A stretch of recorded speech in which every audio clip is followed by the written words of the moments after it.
Assalamualaikum warahmatullahi ta'ala wabarakatuh. Bismillah walhamdulillah wassalatu wassalamu ala rasulillah Sayyidina wa maulana Muhammad ibn Abdillah wa ala alihi wa sahbihi wa mawala wa la hawla wa la quwwata illa billah. Qala rabbi shrah li sadri wa yassir li amri wahlul 'uqdatam min lisani yafqahu qawli. Amma ba'd. Hadirin al-kiram, para jamaah rutinan yasin wa tahlil serta maulid yang dirahmati oleh Allah Subhanahu wa taala, sahibul hajah, para sepuh, bini sepuh, tokoh masyarakat yang al-fakir hormati, yang al-fakir cintai.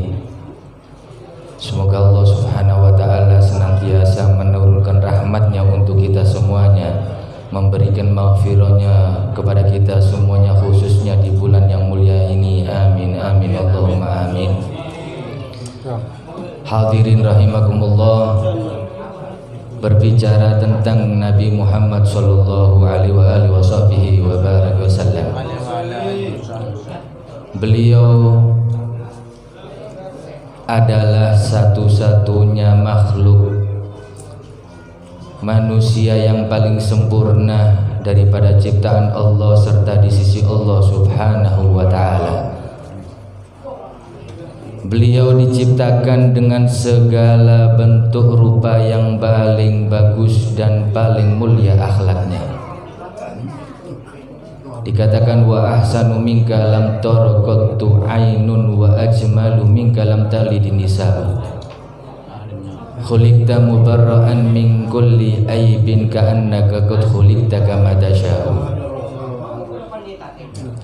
Aw kama qal wa ma faqadu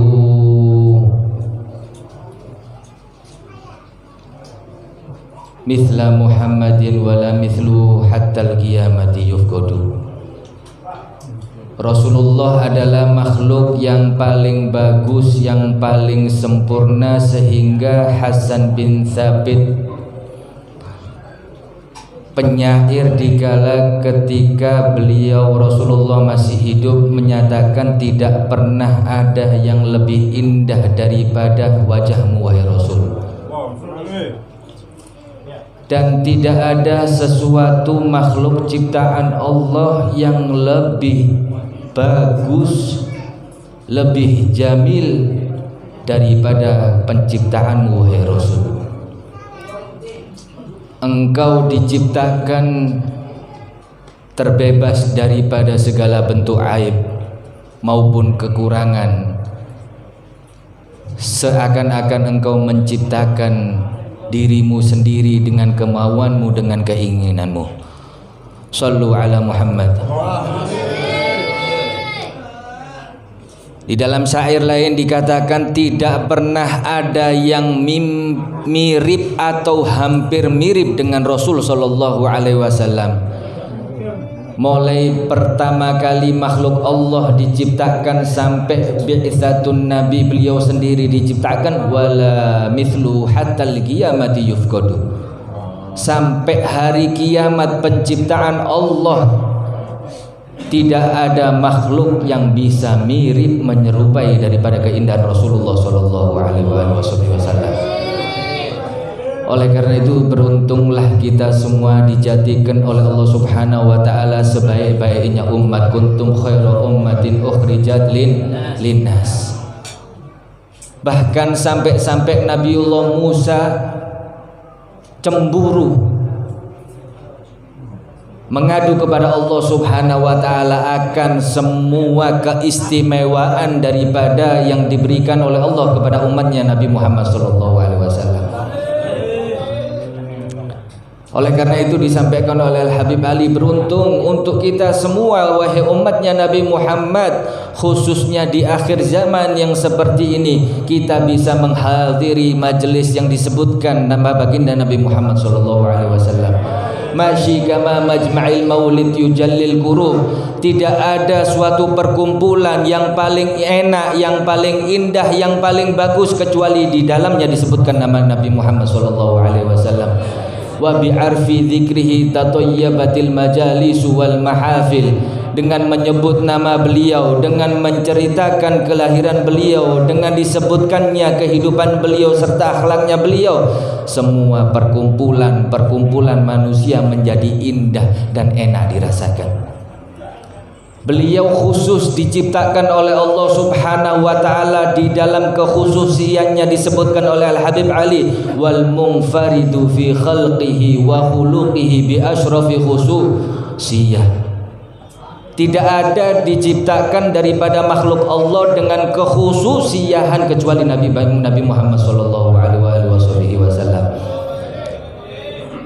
Oleh karena itu, setiap siapa daripada makhluknya Allah yang rindu akan Nabi Muhammad, rindu akan kebagusan daripada budi pekerti Nabi Muhammad, ingin merangkum di dalam satu kertas, disebutkan oleh Al-Habib Ali, fata'allaqat himmatur raqim li hadhil huruf bi ayyarguma fi hadzal qirtasi ma huwa ladaihi min ajaibi dzalika nuri ma'ruf.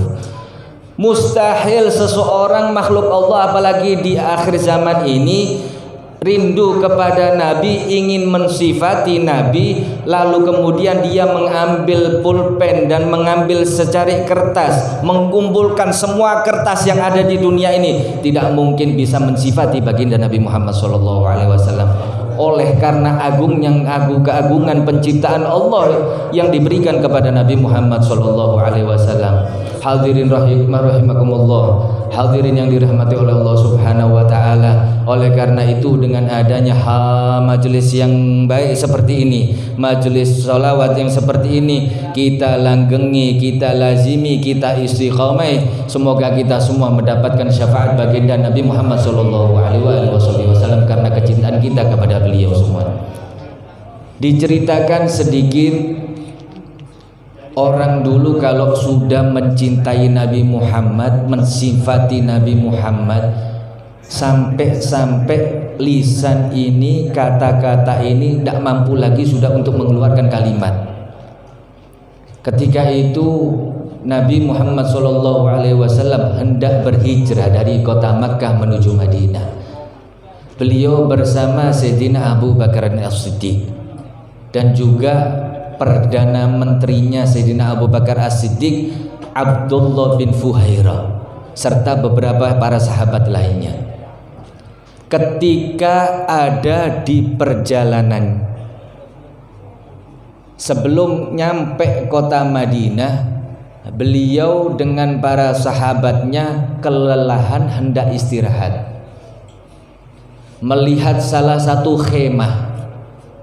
Kalau orang sekarang bilang, kalau orang hendak bepergian bukan merantau, mudik, itu kan di jalan-jalan banyak posko, posko kayak tenda gitu. Lah kalau di zaman dulu, di zamannya Nabi itu ada khemah. Khemah ini sama seperti posko. Melihat khemah tersebut, Nabi SAW merintahkan kepada para sahabatnya untuk berteduh, beristirahat ada di khemah tersebut. Kemah ini dimiliki oleh Ummu Ma'bad, orang yang berkunyah yang dijuluki Ummu Ma'bad. Sebelum cerita ini lanjut, Ummu Ma'bad ini orangnya suka menjamu tamu. Tidak pandang bulu tamu tersebut orang baik, orang jahat, keluarga maupun bukan, kenal atau tidak, dijamu sama beliau. Ketika itu Ummu Ma'bad ini masih belum beragama Islam. Tapi saking cintanya menyambut orang, saking cintanya menjamu orang, itu semua siapa aja yang datang di situ disambut oleh Ummu Ma'bad. Dan ketika Nabi SAW hendak mampir di suatu khemahnya Ummu Ma'bad ini tidak tahu kalau ini Nabi Muhammad. Mampirlah, akhir cerita mampirlah Nabi ke khemahnya Ummu Ma'bad. Lalu Nabi memerintahkan ke salah satu sahabatnya untuk membeli salah satu makanan, sedikit makanan kepada Ummu Ma'bad. Datanglah satu sahabat Nabi bertanya kepada Ummu Ma'bad untuk membeli makanan yang diperintahkan oleh Rasul. Ummu Ma'bad menjawab, waduh, kok ketepaan hari ini aku ini tidak ada stok. Hari ini aku tidak ada makanan untuk aku jual. Andai kata kalau ada, engkau tidak usah beli. Tak kasih cuma-cuma, tak kasih gratis. Karena memang setiap hari pekerjaanku ini menyambut orang berjauhan yang datang atau hendak pergi mampir ke khemah ini, pasti aku jamu. Kembali ini sahabat kepada Nabi. Apa yang disampaikan oleh Ummu Ma'bad dihaturkan kepada Nabi. Lalu Nabi ini melihat salah satu anak kambing di ujung khemah. Anak kambing ini kering, kecil. Sampai-sampai diceritakan di dalam hadis Bukhari, ini tidak semput, tidak pantas disebut anaknya kambing. Saking kecilnya, saking kurusnya. Tapi anak kambing, mau dia apapun, walaupun tidak pantas, tetap disebut anak kambing. Lalu dipanggil ini Ummu Ma'bad yang punya khemah oleh Rasul Shallallahu Alaihi Wasallam. Dikatakan oleh Nabi, ya Ummu Ma'bad, ma hadza syah, ma hadhihi syah. Apa kambing ini? Punyanya siapa? Hadhihi syatul li. Ini kambing punyaku ya Rasulullah. Atu'adzinina li an ahlubaha. Nabi ini meminta izin kepada Ummu Ma'bad, apakah kalau aku ingin memeras susunya, engkau izinkan aku wahai Ummu Ma'bad? Kalau kita sekarang tahu keadaan yang seperti itu, sudah tahu kambing ini kurus, tidak punya daging, kecil, kok mau diperes?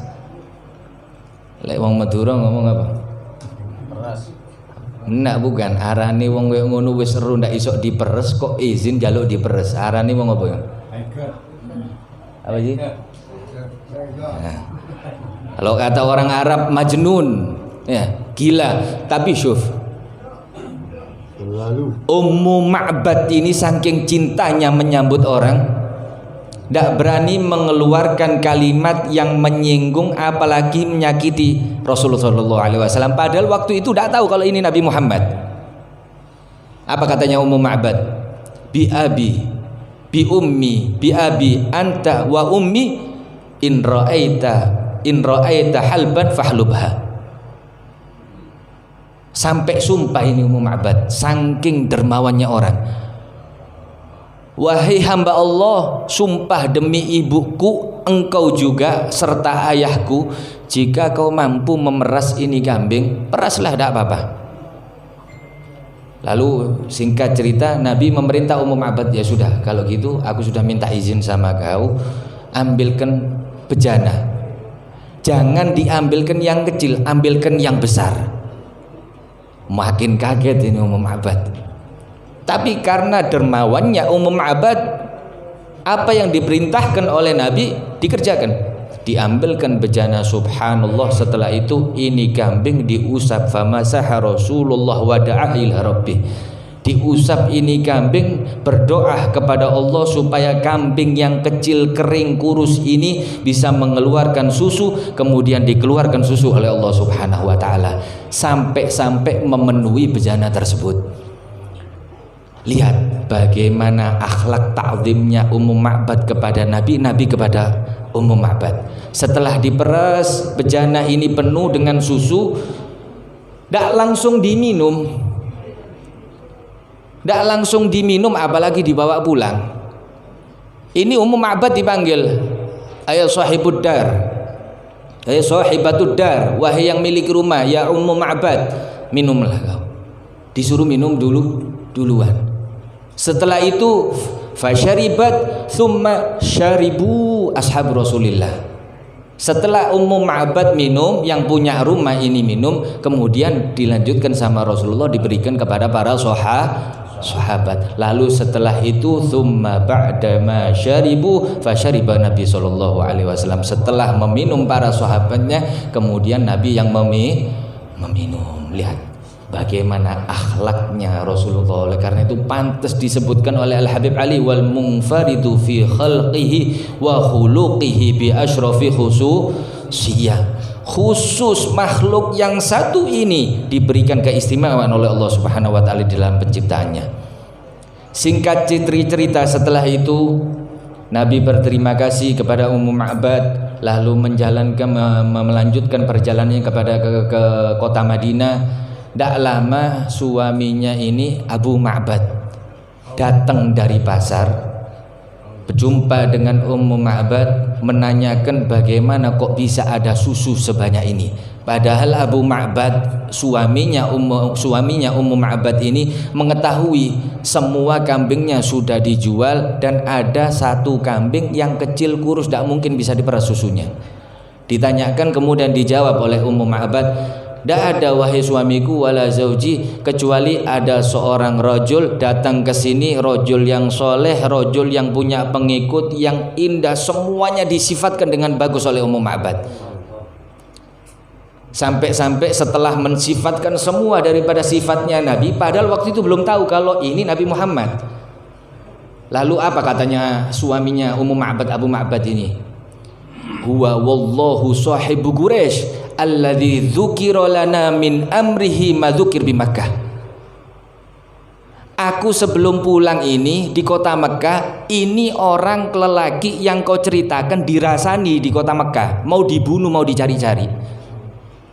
Sampai-sampai waktu itu Abu Lahab membikin kayak kuis, siapa yang mampu menangkap Rasulullah mau dikasih hadiah. Kalau terjadi di zaman kita sekarang, habis jamu orang, terus orangnya lewat, ada iming-iming hadiah 10 M gitu, kira-kira ya apa Pak Dewi? Cekal sudah ya. Tapi ini tidak terjadi di zaman Ummu Ma'bad wa Abu Ma'bad yang walaupun belum memeluk agama Islam. Lalu setelah menyatakan seperti itu, kata beliau Abu Ma'bad, walaqad hamamtu an ashabahu, sungguh setelah engkau ceritakan ini wahai Ummu Ma'bad, aku berkeinginan, aku memiliki himmah untuk bisa menjadi pengikutnya Nabi Muhammad sallallahu alaihi wasallam. Wali af'alanna in wajadtu bihi dzalika sabila. Andai kata seandainya tadi yang dijumpai oleh laki-laki tersebut, aku yakin itu adalah Nabi Muhammad sallallahu alaihi wasallam, tidak pakai mikir lagi, tidak pakai istikharah lagi, pasti aku ikuti, aku bersyahadat di hadapannya Nabi Muhammad sallallahu alaihi wasallam. Begitu mulia akhlaknya orang dulu, himmahnya orang dulu ketika mendengarkan cerita daripada Nabi Muhammad sallallahu alaihi wasallam, tidak mau ketinggalan sudah. Norok buntek kalau kata orang Madura, kalau kata orang Arab, waqad hamamtu an ashabahu wali af'alanna in wajadtu dzalika sabila. Ndak mau ketinggalan keretanya, ndak mau ketinggalan rombongannya, kecuali aku ikut sampai kemanapun dia pergi, pasti akan aku ikuti jalannya. Allahumma sholli ala Muhammad. Oleh karena itu wahai hadirin, semoga kita semua daripada umatnya Nabi Muhammad sallallahu alaihi wasallam dijadikan umat sebaik-baiknya umat, beruntungnya umat, sehingga kita bisa mendapatkan syafaat baginda Nabi Muhammad sallallahu alaihi wasallam. Jangan kita sia-siakan keadaan kita sekarang ini. Kita senangkan hati baginda Nabi Muhammad sallallahu alaihi wasallam. Kita jadikan Nabi Muhammad bangga dengan kita semuanya, sehingga kita bisa dikumpulkan oleh Allah Subhanahu wa taala di akhirat kelak. Amin Allahumma amin. Wa krimil arwah minna biliga khairil anami wa blihil mukhtaru anna min salatin wa salami. Hadza minni wal afu minkum. Ini yang bisa saya sampaikan, mudah-mudahan bermanfaat bagi kita semua. Amin Allahumma amin. Wassalamualaikum warahmatullahi taala wabarakatuh.